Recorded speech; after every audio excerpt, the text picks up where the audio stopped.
What's going on, you guys? It's me, AnarchYxNinja. Today, we're going to talk about Ahsoka Episode 7. Don't know where to begin. We're not live streaming at the moment, so this is just all off the top of my head.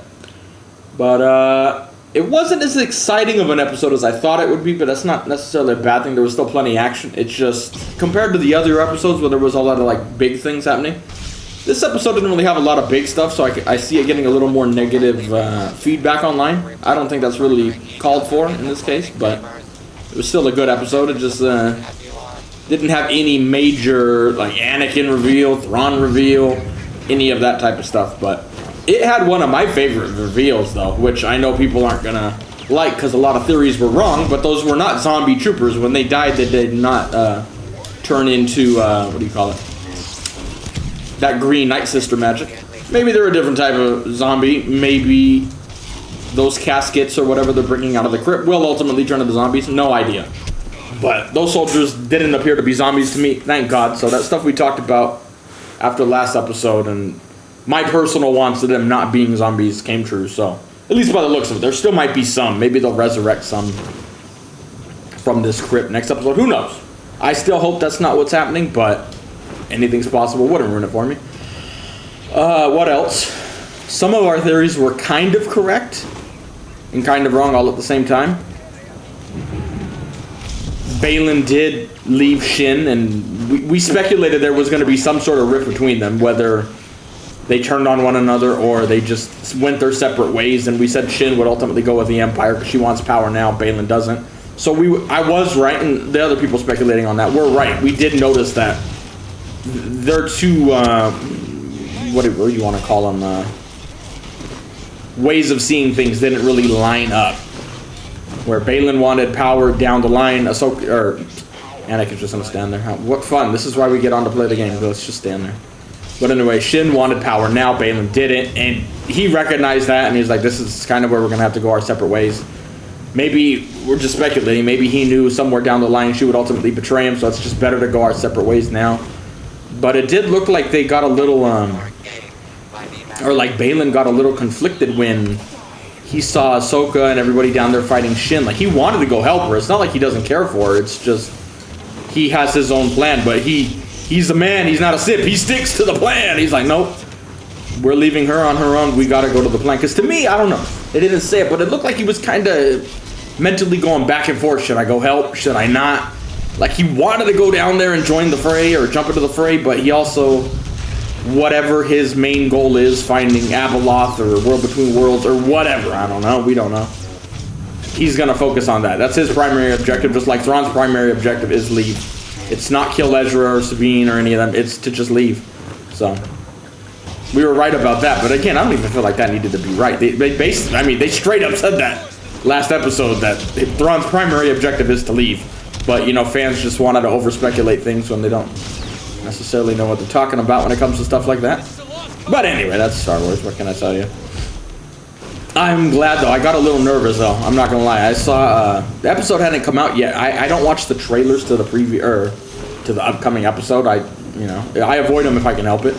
But on Twitter, someone posted a picture of one of those little turtle crab guys shooting a slingshot, and I'm like, I swear to God, if that slingshot is fucking dropping these dudes, I'm gonna be so annoyed. Luckily, that did not happen, so that also made me happy that we avoided that nonsense of a slingshot doing this. We don't need no David and Goliath shit in here, man.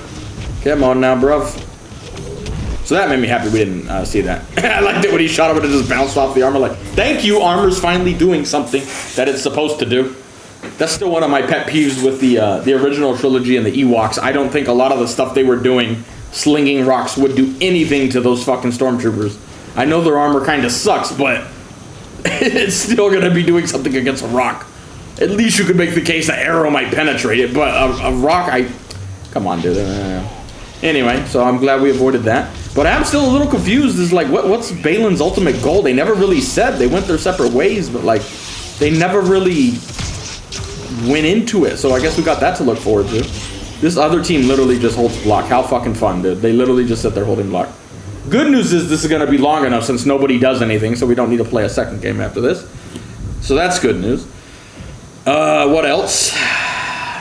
I'm a little annoyed none of the space whales died though, but that's just personal preference. It's not a big deal. I was hoping we saw some of those whales get fucked up. Thrawn calculated the minefield right, but you know, they just don't care. They don't want to kill the whales, I guess. I was hoping some of those dudes get blown the fuck up, but yeah, we can't have everything. The side note is they did run off though. Those whales did leave. They didn't stick around. So one of my speculations was they could just go back the same way they came. Since those whales weren't going to the planet to die, they were going there because Ahsoka asked them to. So I always thought they would just hitch a ride back, but I don't think that's gonna happen now, because those dudes are like, all right, bitch, your Uber ride is over. Get the fuck out. I'm not getting in the gunfight for you. Fuck off, bitch. You know, so that didn't happen. So that'll be interesting to see what happens. In a weird way, we don't fully know what's gonna happen next episode. We have ideas. Obviously, some shit's gonna go down, but like, we don't know exactly like what's Ahsoka, Sabine, and Ezra's plan gonna be. I would imagine it's gonna go after Thrawn, but they don't really just throw it out there for us, and we don't really even know Thrawn's plan. I mean, other than he's gonna try to leave, but clearly there's gonna be some forces at work trying to stop him, so that'll be interesting. I'm also excited Shin did not go to the light side. I'm like, I didn't really get that vibe that she was gonna go there, at least not yet anyway. So I'm glad she just dipped off. Again, I think that's one of the failings of the Jedi. You should ultimately have killed her right there. Get her when you can. They're a little too nice, where if this were real life, that they would ultimately lose, because that comes back to haunt them. Perfect example is Caesar. He was great warrior, great leader, but he would let his adversaries live too much, and those same adversaries are the ones that ultimately stabbed him in the back, when he could have easily had him killed when he defeated him, but he was too forgiving. Kind of like this would be an example where they just let Shin go, where they basically had her dead. She wasn't going to be able to fight Ahsoka, and especially if you factor Ezra and shit like that. But again, they let her go, which I'm glad for the story, but you know, still. Yeah, I get it. I know there's a lot of hate with Ezra not using a lightsaber. I don't really have a lot of hate with that. I was a little confused though, because I was expecting Sabine to give the lightsaber over, but even as I was watching the episode, I'm like, well, you know, he hasn't used a lightsaber in about 10 years. I don't think he has a way of building another one out there, and I don't think they have kyber crystals out there, and they haven't said it in canon, so I mean, realistically, none of us know if there are, so I could see why he hasn't, or he didn't want a lightsaber. He's probably been learning how to fight out there, so he already, like, he's used to his new fighting style, which was without a lightsaber, so I get that. That doesn't really bother me, but I do get where people were a little excited for that, because I myself was thinking we were going to see him use a lightsaber. So I get where people are a little disappointed, but it does make sense that he wouldn't just grab a lightsaber, especially right away. And I know he used the argument like, oh, well, I gave it to you, but clearly that's not why he's doing that. That's just what's being said. But so I didn't have a big problem with that. I'm mad none of those turtles died. I like seeing things die in Star Wars, not just the bad guys over and over being cannon fodder. I did like the little scene where Thrawn was basically just looking at a war map, checking things out. I'm like, oh my god, this dude would be great at Total War. But, you know, side note for the Total War fans out there, those bandits really did look like Takeda riding in there on cavalry. I'm like, oh my god, dude, they even got Nakanatas and shit like that. What's going on? I think Filoni's a fan of Total War, basically. He copied him like, yo, Takeda look awesome. I'm totally going to copy this shit. Thank you for hitting me from over there, Luke. I really enjoy lightsaber combat when it's so fucking shit in this game. What else? I was a little confused when we saw Balin and Ahsoka get in a fight. I was like, really? I thought this fight would be happening last episode, but clearly, and again, spoiler warning, but I mean, any of you should know this already. But it wasn't the final fight, so that made me a little excited, because I was like, oh shit, is Balin gonna die here? I want to see what's going on with his story. Like, what's his plans? Like, what is he so focused on out there? Which, side note, I've kind of updated my theories on Balin. I don't think he's gonna die in the last episode. They still have too much setup that I don't think they'll be able to explain in the last episode. Like, for example, if Ahsoka were to kill him, I feel like there's more to that character that we don't know, that they've already set up. So, unless it's like, for example, let's say it was Finding Abeloth, and then she, like, just went inside of him and took over. That would kind of be the death of Balin, but, you know, that would be the only way I'd say he would die right now, or something along those lines. But in terms of, like, Ahsoka killing him, I don't see that happening next episode. So I think he's going to survive this season, which then raises the question of, what do you do with him? Is he going to be, like, are we going to have him be a new actor, or are we going to We gonna CGI him? Like, what's the ultimate plan here for these guys? I know a lot of people are saying Gerard Butler would fit, and I do see that. I do think out of the actors I do know, Gerard Butler would probably be a good replacement. But I don't know if they'll just do CGI or what. But again, he could still die next episode. I could be wrong. But again, thank God they're not night troopers or zombies. That's my main takeaway for this episode. Nothing super huge happened, but that was huge for me because I did not want them to be some fucking zombie hordes or something. So that made me happy. Grievous, get out of here. We're having a civilized duel, you twat. I'm just kidding, Grievous. Don't kill me. Actually, the game kind of started going fast. We might have to play a second one, unfortunately. But I know I'm forgetting stuff. I didn't take any notes, so I think one of my most negative takeaways from this was they never really had that talk, if you will. They never had the talk. It never seemed like Sabine actually told him told Ezra of what she had done, and I hope they don't overlook that, because that will be a flaw in the show if they do, in my opinion. Because like she just did some horrible shit, and if they just overlook that in this final episode, I think that would be a big mistake for me. Would it ruin the show? No. It would just be a negative, like, they should have went into that a little more. We didn't really get that conversation. She told them some of the stuff off screen, which I also thought was a little disappointing. I kind of want to see that talk of Ezra finding out, like, what happened to the Empire? Did we win? You know, and they did that off screen, and then she didn't even tell him how she messed them up, or messed up all the work he did, unfortunately. So that was a little unfortunate, and I think will be unfortunate if they don't dive into that. And I don't know if they will, because last episode, I don't know how long it is, and all I know is this episode went by fast, but it was actually a longer episode, I thought. So it was like, oh shit. I don't know. We'll see. What else am I forgetting? I know this is gonna be weird, but bro, I fucking love Chopper. Chopper was one of my highlights because I like droids that talk shit. And this dude talking shit. Fuck C-3PO. Didn't really care about C-3PO. Chopper in the background. What the fuck you say about my droids? Like, I was like, yo, this dude, he's ready to fucking kill the motherfucker. Like, let's go, Chopper. But we didn't get to see Leia, but they talked about Leia, which I'm glad they did mention her in some way, because we know from the sequel she ultimately breaks off from the New Republic because they're all idiots, basically, and she knows there's a fight to come, so she's going to get ready. So it would make sense for her to be here backing up Hera. She finds out what's going on. She's like, yeah, we gotta back this girl up. So I'm glad that made sense. I get they didn't want to put her on here, so they sent C-3PO in her place. But what else? I don't know if I have anything else. Thrawn was kind of smart. Like but again, we knew this before the episode. We knew his main goal is to leave the planet. So it does kind of make sense that they're going off on their own objectives while he's over here protecting his objective, wasting their time. So I like that. But I can't really think of anything, and I think the video's long enough, so we might just end it here. But I'm gonna give one more second to see if I can remember. I know there's something I'm forgetting. What the fuck am I forgetting?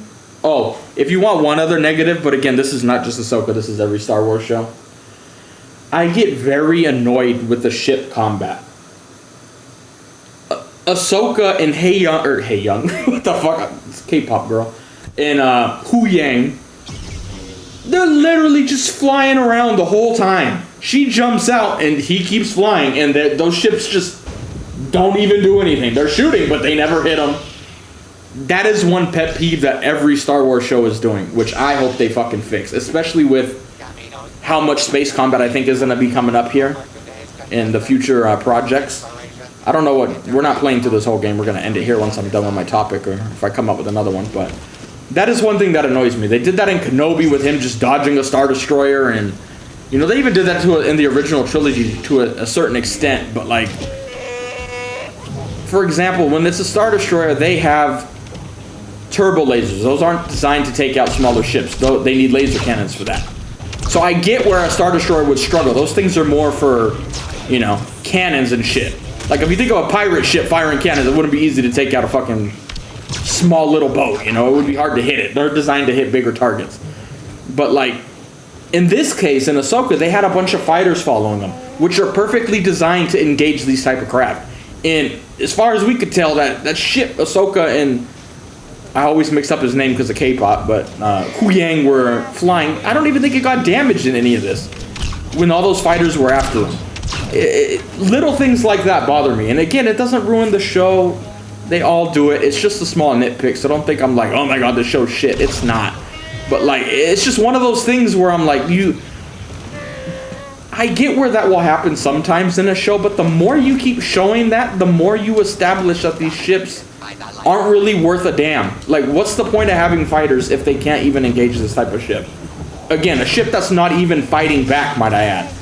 They weren't even returning fire on their ship, and yet those fighters couldn't do anything. I like how he threw me after he's dead. Thank you, Battlefront, for being such a great game. Like, little things like that bother me, and that's more not an Ahsoka rant, that's just the overall rant, where it's like, dude, come on, man. Like, what's the point? Like, I was excited to a certain extent in the beginning when Thrawn called off the fighters. I'm like, okay, we're going to dodge some of this. They got away. They were in a place where they could do evasive maneuvers. I get it. Surviving there, I can write that off. But then after they escaped, the fighters got back on them. And they literally didn't do shit. They just flew around for a while and didn't do anything. And that is just a pet peeve of Star Wars of mine. It just completely negates the reason of having smaller ships. Like, what's the point, dude? Like, come on, man. You do better, Star Wars. Especially from Filoni. I would expect more out of you when it comes to the small things like that. You could do better, Filoni. You've done great, and I see eye to eye with a lot of the stuff you've done, but that is one of the things I'm like, you got to do better, sir. But anyway, again, it's not just him. That's everybody, unfortunately, in Star Wars. But what else? I know there's something I'm forgetting. We might end up playing this whole game because I can't remember shit, so fucking old-ass memory here. It was interesting seeing how Thrawn reacted when he heard or learned that Ahsoka's master was Anakin. And I know I watched one React channel while I was eating my dinner before I got on here, and they didn't understand what Thrawn meant. And again, I'm gonna butcher this because I'm thinking off the top of my head, so I can't quote him. But when he basically told Morgan, like, we don't want to, again, I'm going to butcher what I'm about to say here, so take it with a grain of salt. This is where I wish I was a React channel, because I could talk about it fresh and play back what was just said. But basically, they didn't like that they didn't agree with what Thrawn's plan was. They go, it didn't make sense, but it actually did. Now, I'm going to try to remember what exactly he said so I can word it right, because when I watched it, I completely understood what he was saying, but now thinking back, I'm going to butcher it. But basically, if we keep putting pressure on Ahsoka, who's like her master and unpredictable, it will take her... Okay, we just got kicked from the game? I hope the internet didn't just go out. Anyway, let me keep my train of thought. If we keep putting pressure on Ahsoka, and she has to pivot from what her original plan is, by now she's backed into a corner, we don't know how exactly she will respond. But we do know if we leave her alone, she will go down this current path. Her objective is not me right now. It's going to be getting to the Ezra and them. So, like, he didn't necessarily say that, but let her go on the plan she came here to do, so we know, we can identify what that plan is, and we can then predict her course. Because there's not going to be anything that stops her. But if, let's say, for example, she's going to get Ezra, and we then engage her and back her into a corner, she's unpredictable. That might change her plan, and that might make her come after us. Or after us in that instant. Not, I mean, obviously we know they're going to fight down the line. But in this specific battle, you don't want her to be unpredictable. But if you know what her plan is, like, okay, she's going for Ezra, you can predict the path a lot better. Because there's nothing that's going to interfere. That was kind of the gist of what he's saying. I'm probably not explaining it well. But that was, to me, easily understandable at the time. Where he was like, all right, just let her back off. Let her go down, and we're going to hurt her that way. And then once they know what she's doing, they re-engage. But they're like, let her go do that. She's unpredictable, and they will do anything. All of a sudden, Ahsoka's going to fly through the fucking window with a lightsaber and chop my head off. If we force her hand right here. So let her go and think she's escaping and get away. And let's focus on protecting our main goal. Which for Thrawn in this instance, which we said, I still don't get where people are confused by this. His main goal is to leave. They have said that the last 2 episodes, and people are still fucking confused by that, which means you're not paying attention. Because they've established that. His primary objective, number 1, is to leave that place. It is not to kill Ezra. It is not to kill Sabine. Those are secondary objectives. His goal is to get the fuck out of Dodge. And for example, in that instance, if they had kept pushing Ahsoka, it might have forced their hand or her hand to engage them. Again, because the ship is apparently impenetrable in Star Wars, I still wouldn't really think it would matter. Like, if this were a game that we play, I'd be like, yo, that one ship's not going to do nothing to you, Thrawn. You could just kill it. But in the terms of the show, that one ship could just fly there and get there, apparently, which is fucking ridiculous. But another little tidbit, this is what I was forgetting to talk about.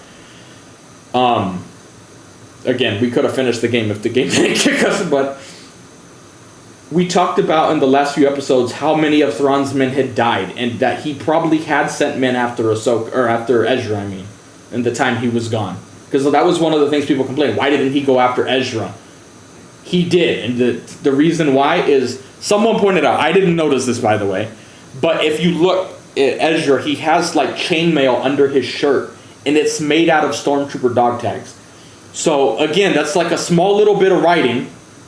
Unless he had that from somewhere else in that Rebels, I don't think he did. So I've only watched Rebels once, I'm not watching back, but I'm 99% positive he did not have that in Rebels. So what we could take away from that is he probably did have stormtroopers go after Ezra. Ezra probably killed them and made it armor. Still, I don't get why he wouldn't just make armor out of like actual armor, steal the stormtroopers' armor. But still, in this term of world building, it helped make a little more sense. So it's like he probably did have a lot of stormtroopers go after him. But again, Thrawn's losing too many men. And again, his primary goal is to leave the place, not kill Ezra. So he needs to keep his strength and his numbers up where the Star Destroyer and the Night Sisters are, so he can mount a defense in the event someone were to attack. That's his primary goal. He's a tactician. That makes perfect sense from that point of view. That's why he didn't go after Ezra. But then when Sabine comes back, now he has an emotional attachment connected to Ezra. But now, again, something nobody factored in. Now he had, from his point of view at the time, he had Balin and Shin. Two new factors that he didn't care about, but were both force sensitives that were under his command now, as far as he was concerned at the time he made the order. So he could send them. And they're completely expendable. They are new forces. They're basically his reinforcements if you look at it like that. They came in, they're new. If they go out and die, fine. I don't care. They're accomplishing a secondary objective. I have the stuff here to defend myself and I'll protect it so we can make sure that our primary objective is secure. But now we have 3 new pieces that can go after Ezra. That's why they went after Ezra when it did. Ultimately, that plan will backfire, unfortunately. But that's where Thrawn's thinking was.